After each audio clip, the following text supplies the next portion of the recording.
एक स्टूडेंट ने कॉल किया, क्वेश्चन किया कि सर मुझे इस बात की समझ नहीं आ रही कि आप यहाँ पर किसी में 1 ले रहे हैं, किसी में 2, किसी में 3, किसी में 4, डिफरेंट एग्जांपल्स के अंदर, तो सर इस चीज की समझ नहीं आ रही। तो मैं इसको एलेबोरेट करना चाहूंगा कि देखिए, जब आपके पास पहले था फिक्स बिट, तो आप जब फिक्स बिट लेंथ यूज करते थे तो आपके पास इसके लिए 2 बिट यूज कर सकते थे, नहीं कर सकते थे। एक तो हो नहीं सकता, दो क्यों नहीं कर सकते कि अगर इसके लिए 0 0, इसके लिए 0 1, इसके लिए 1 0 और इसके लिए 1 1 लिखेंगे तो ई एफ के लिए क्या लिखेंगे?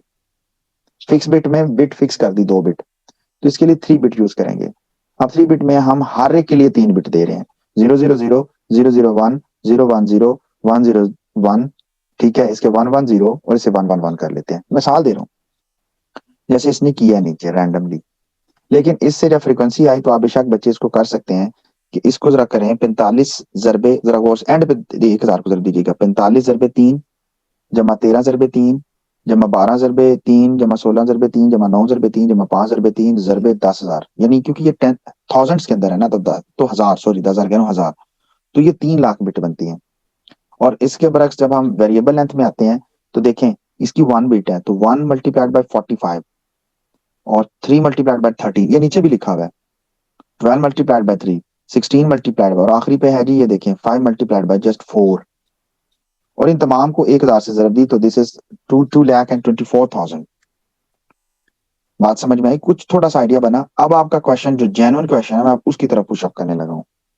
अब जेन्युइन क्वेश्चन ये है, आपने कहा कि सर कि ये सारे एक पर क्यों नहीं आए, बीच में से अगर हम सारे 2 दे देते जैसे आपने कहा, मैं एग्रीड करता हूँ कि सर अगर ये 4 के बजाय 3 3 भी कर लेते तो ये और कम हो जाता। बट जो ये कम तो हो जाता, लेकिन रीजन इज दैट कि ये स्ट्रिक्टली बाइनरी ट्री जनरेट करवा रहा है, आप मैं नहीं करवा सकते।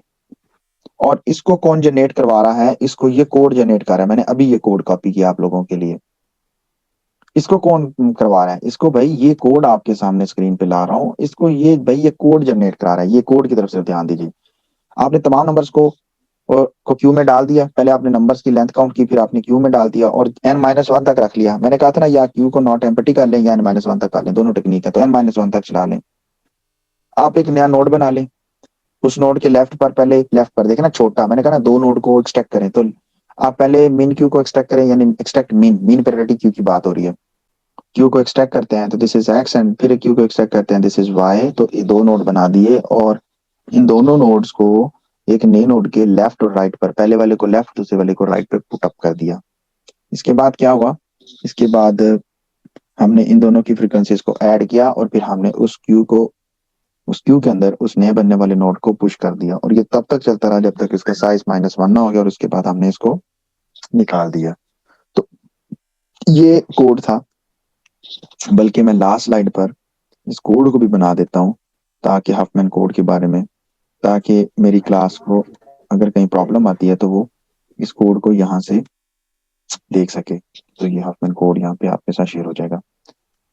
यहाँ तक किसी को कोई प्रॉब्लम है, हफमैन कोड लिख लेते हैं, हफमैन एल्गोरिथम लिख लेते हैं। देखिए, मैंने टू द पॉइंट, मैंने एक एग्जांपल की, मैंने दूसरी एग्जांपल की, इसके बाद इस एग्जांपल को आप खुद करिएगा, कोड लिखा हुआ है, इस एग्जांपल को तो हर हाल में करिएगा। और अगर ये नहीं करनी तो मैं फिर आपको ये कहूंगा कि ये वाली जो एग्जांपल है, ये जो लिखी हुई है, यहाँ से ना समझ आए तो भाई ये लिखी हुई है, ये सारी एग्जांपल का ये नीचे लिखा हुआ है, इसका ट्री बना हुआ है और इसका कोड आगे लिखा हुआ है। तो आप इसकी फ्रीक्वेंसी देखें, सबसे छोटा आई है, सो एच है और एफ है, तो ये देखें एच और एफ है। और आई देखें 15 का है, और ए भी माशाल्लाह जो है वो फ्रीक्वेंसी 15 के साथ है। तो मैं चाहूंगा कि आप इन तमाम के तमाम को खुद से ड्रॉ करें और चलाएं।